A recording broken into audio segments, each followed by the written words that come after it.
If you're an author or plan to be one, get excited because this podcast is for you. Book Marketing Mentors is the only podcast dedicated to helping you successfully market and sell your book. If you're ready for empowering conversations with successful marketing mavens, then grab a coffee or tea and listen in to your host, international best-selling author Susan Friedmann. Welcome to Book Marketing Mentors, the weekly podcast where you learn proven strategies, tools, ideas, and tips from the masters. Every week, I introduce you to a marketing master who will share their expertise to help you market and sell more books. Today, my special guest is Naren Aryal. Naren is CEO of Amplify Publishing Group, a leading independent hybrid publisher for over 20 years. He advises industry experts and thought leaders on the opportunities and challenges that exist in the ever-evolving world of publishing. Naren's visionary leadership has spearheaded a critical disruption of the publishing industry and has legitimized the fastest-growing sector of the market to date. At each turn, he's created more opportunities for deserving authors across genres to not only publish their work, but to publish their work well. Naren, it's an absolute pleasure to welcome you to the show, and thank you for being this week's expert and mentor. Susan, it is wonderful to be here. I've followed your podcast, your show, and here I am on it, and so it's just a real thrill for me. Wow, I love that. You didn't tell me that earlier. Wow, your credibility now goes through the roof. You realize that, don't you? I just call it like I see it, or hear it, I should say. I love it. So, Naren, you talk about opportunities and challenges that exist in this publishing world. You've been in it for many years. I've been in it for many years. You've seen it change. What are the major things that you feel our listeners should know about? Well, this is a great time to be a content creator, and specifically as related to books. If I think back about 10 years ago, there were a lot of predictions that the book as a form of content would be less and less relevant. I'm here to tell everybody that that prediction has proven to be false. And I say that with a lot of glee. As it turns out, the book is still the ultimate piece of long-form content that still gets noticed, is still a moment in time where other people will take interest in the author's work and the author's content. And because of that, and I think the stats bear this out, book sales have actually increased slightly over the last decade or so. That tells me there continues to be opportunities in the world of publishing, number one, at the highest level. And number two, there has become a real diversification of publishing pathways, which you're all too familiar with, and your listeners are as well, in that there are different pathways that are right for different authors. And I'm not here to tell you one pathway is better than the other, but I am here to tell you if you have good content, there is a way to get the content out and for that content to do all the things that you as an author are imagining it will do for your platform and your business, and of course, selling books as well. So I'm bullish on where we are as an industry today, and I'm even more bullish about what the next 10 years holds for us. That's so exciting. I love to hear that because, yes, I think we're in an industry that is changing dramatically. It was sort of like a sleeping giant for so many years. And now all of a sudden, boom, there are opportunities galore for everyone. However, when authors start thinking about these different pathways, Naren, what should they be considering before choosing the path that they go with the publishing? How should they consider hybrid versus traditional? Let's talk about traditional as a starting point. Those opportunities and those channels continue to shrink, right? At one point, there was 7 or 8 big houses. Now there's the big 5, and they continue to be more and more selective, and they're looking for people with massive platforms and a track record of selling books. And if you are dead set on getting a book deal from Simon & Schuster, for example, I encourage everybody to absolutely understand exactly what is required and the time commitment and the likelihood that that is going to happen for you, given your circumstances. before moving in that direction. What does that mean? Of course, you have to put together a great proposal and find the right agent and have that agent sell the book, the work to the house. Now, just from a pure statistical perspective, the odds are against the average author of getting that. Just understand what you're up against. And then on the other hand is self-publishing. And when I started, Amazon just had opened the floodgates for self-publishing, which I found to be a fantastic thing. And it's still a great thing, regardless of the size of potential readership. Actually, regardless of the size, the quality of the work, there is a pathway to publishing that is fast, that is cheap, and more people are meeting publishing success going the self-publishing route. That is great news. But I will say as a caveat, more and more people are self-publishing. I think last year or 2023, there were 3 million published books. I'm going to say about 70% of those were self-published. So there's just a lot more work out in the world, even though more and more people are succeeding self-publishing. So that's just a consideration, something for your listeners just to be aware of.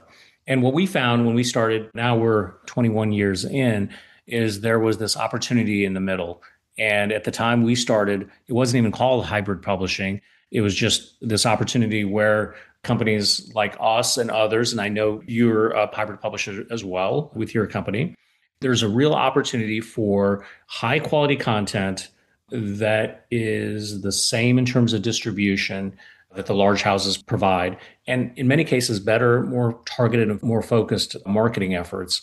And so there's been this new class of publishing company that has sort of emerged to service a new class of authors. And these new class of authors, or many of your listeners, again, these are folks that value selling as many books as possible. But if you ask them, they'll tell you, in addition to selling many books as possible, they want to, A, help people. They want to, B, increase their visibility. They want to have this content, particularly if it's well done, be a lead gen magnet for however they monetize, in regardless of whether that's keynote speaking or consulting or seminars or webinars or bringing new clients onto their consultancy, whatever the case may be, the book can still serve as a central piece of a platform that will allow that. And so Amplify, other hybrid publishing companies, that's our aim, is to provide a high quality book that will ultimately help the author achieve their project goals.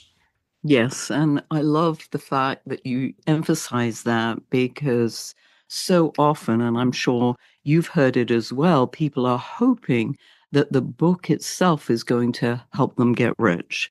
You and I know that that's not the case, and I probably say this almost on every episode, that it's got to be more than that. It's the speaking, the training, the coaching, the consulting.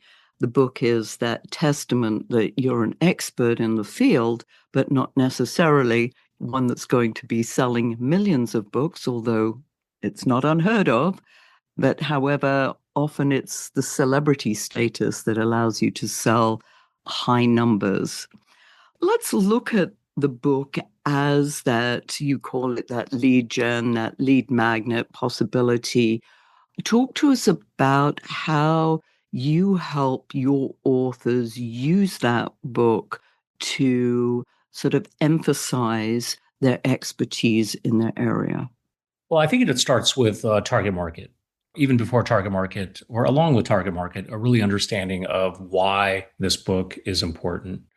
You have to have clarity in terms of who's going to care about your book. And of course, I've said this before, if you think everybody's going to care about your book, that actually means nobody's going to care about your book. And you have not done a good job of really drilling down on target market. And so when you understand who the target market is, and I'll just throw out an example, maybe you think it's C-level HR people. That's just an example. We encourage people to think about who that target market is, C-suite level HR people in this example, from the time they're conceptualizing the book to the time they're writing their book to the time they're coming up with a distribution game plan for the book, and definitely when they're marketing the book. So having clear visibility on who can benefit from this book, number one, and more times than not, that person is going to be somebody that can help the author, not today, but in some period of time, monetize the publishing project. It all starts with the target market. It starts with the target market. You and I have had this discussion before we came on the air, the idea of niche marketing, which is very much something that I focus on in terms of encouraging authors to go deeper into the marketplace, because I feel that there are a lot more opportunities there than if they're following what everybody else is doing. Now, saying that, what are some of the mistakes that you find that your authors are making once they have the book? Well, the work really starts once the book is sent off to print. And actually, the biggest mistake I would say is not really thinking about the marketing program, the plan, far enough in advance. And you've seen this many times, Susan. There's an exhale when the book is sent off to print, and there could be a lull. And that is the wrong time to have a lull in the activity in terms of book marketing. And so really have a thought out plan. There are 100 things that an author can do to market her book. Now, you better know what those 100 things are. And you better understand that maybe 25 of them, 25% are going to work for this specific project. Almost think of it as a checklist. And, there are best practices that you can find on the internet. There's resources like you offer, Susan, and we offer, but really understanding the broad list of things that one should be trying with an understanding that maybe only 25% of them work. Now, audiobooks are so big and the trend is growing for them. Talk to us about encouraging your authors to have an audiobook. Is that something that's part of what you offer? Is it something that you recommend? Yes. I would say about 75% of our authors have an audiobook. And this is just a matter of more people are consuming audio, period. Post-pandemic, through the pandemic, that was the one format that increased the greatest. Physical books, as we talked earlier in the show, have continued to grow slightly. And ebooks during that time actually plateaued and maybe went down 1 or 2 points. And that came at the expense of an audiobook. It's a reality. Audio is a format that is consumed more and more. You got to be there in most cases. How about foreign rights? Yeah, foreign rights, we're seeing an uptick. For us, we partner with DropCap, which is a global foreign rights agent. I'm going to say probably about 25% of our books get foreign rights deals within the first 3-4 months. And how does that work? Talk to us a little bit more about that, because I think that's something that many authors miss in terms of an opportunity. What are some of the things that they should know, and how do they get compensated for foreign rights? Great question. And so for the US-based audience, the world is interested in content that comes from the US. It's just a fact. What we typically see is authors will be given, call it a small advance. And when I say small, most of all the deals that we work with are in the $2,000 to $5,000 range, right? And then they'll get a royalty on sales, call it 8% for some fixed period of time, 5 years. The author does not have to pay any production related costs. So whoever acquires the rights will do the following. They will translate the work if needed. They will print books. They will create a new ebook, perhaps a new audiobook, and they will take care of all the distribution. What happens is the author gets a little an advance on the front end. We'll just say $2,500, and then we'll get 8% over the next 4 or 5 years. I will say that for our authors, we encourage them to get as much as you can up front, even if it's a modest amount, because it's really hard to track sales overseas. And we're just sort of at the mercy of foreign publishing houses and their reporting and their royalties. And I'm not saying that anybody's doing anything nefarious, but it's not something that you're necessarily going to be able to enforce. But I will say one last thing on foreign rights. It is so fun to get your book cover in a different language. It is. I have to tell you, I went crazy when I saw mine. It was in Korean and it was in Polish. I was like, I can't read it, but hey, it looks great. That's right. It's the funniest thing when you get that, but it's fun, as you say. You don't have the same control, but do you still own the rights, or are you selling the rights? No. You're just licensing the rights for a period of time. You're still the copyright owner. You should be. And that's something that I'm sure there are some folks that try to acquire copyrights, but that's not something that you should be doing. You're just licensing the translation and distribution rights for a fixed period of time, typically. Excellent. Once a book is out there, Naren, what are some of the first marketing steps you recommend your authors take to gain traction? There's so many, but one of the things that I tell our authors all the time, an author's best friend is their email list. You got to let your crew, your team, your launch team know about the forthcoming launch, and you got to be clear with your specific asks of the launch team. You can't just say, "Hey, my new book is coming out. Please support me." No, you got to send a newsletter, and the more emails you can get pre-launch, the better. And then you got to have specific asks. Number one, go buy my book. If you want to send them to your website to buy the book, make it clear you want them to buy the book on your website. If you want to send them to Amazon, make it clear that you want them to buy the book on Amazon. And then, of course, leaving a review and sharing with the network. This is the one thing that you have control over. This is an asset that you own, your email list. And this is a great way to launch the book and gain momentum for the book marketing phase. I love that you emphasize that email list because I call it like gold dust. That's right. Because the reliance on Amazon, and I'd like you to just touch, if you could, on some of the pros and cons of Amazon, because I think that so many authors have their rose-colored glasses when it comes to Amazon, and they think it's going to do wonders for them. Give us some of the behind the scenes, if you could. Yeah, so Amazon's tricky. Perhaps I could best say that I've got a love-hate relationship, and as time goes on, it's skewing more to the hate. How about that? I share that. Okay. I All call right. it the 800-pound gorilla. Yeah. Amazon, what it affords you is a frictionless opportunity for consumers to buy your book. Now, despite what I said about some of the trouble I've got with Amazon, where did I buy my last book? It was on Amazon, and I'm not proud of that. But what that means is a consumer has Prime. They know that they're going to get the lowest price. They know it'll show up the next day. Those are the reasons why consumers love Amazon. Now, on the flip side, authors and publishers don't love Amazon. And the reason is they take a huge cut for the privilege of being on their platform. They don't give you any data. You don't know who's buying your book. Whereas if you can get people to your website and get them to learn more about you, the author, and the 360-degree view of your work, that's invaluable.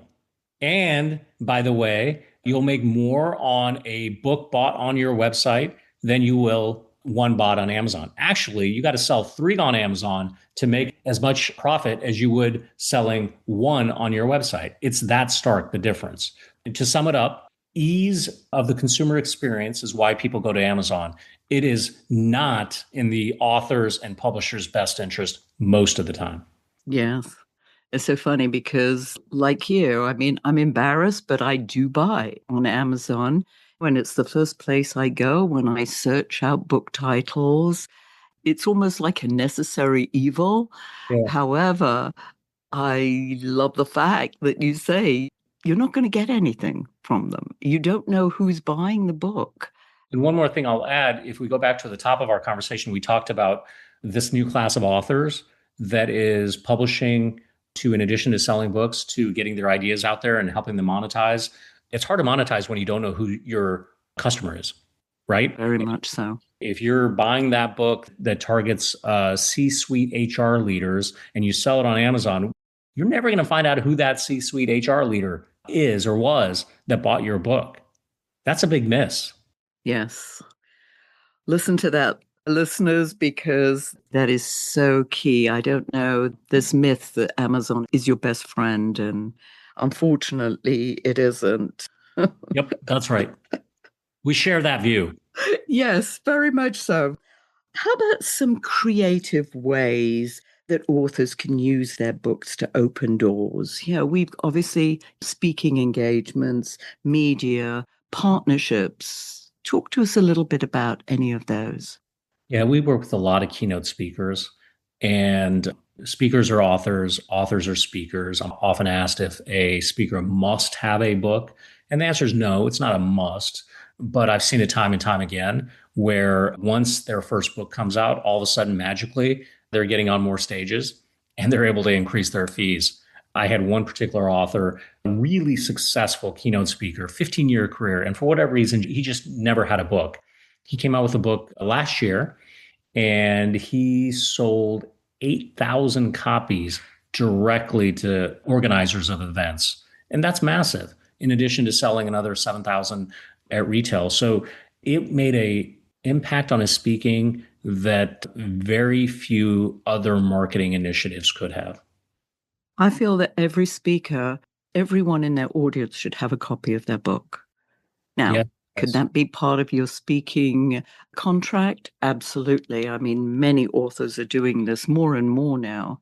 And I think there's an expectation, especially for keynote speakers, that they have a book. It never used to be. I mean, I've been in the speaking business for over 35 years, and it very seldom did a speaker have a book. But now they seem to expect you to have one. That's right. People that are booking speakers, they are risk adverse. This is another piece that shows that the person that they're hiring is an expert in whatever you're hiring them to speak on.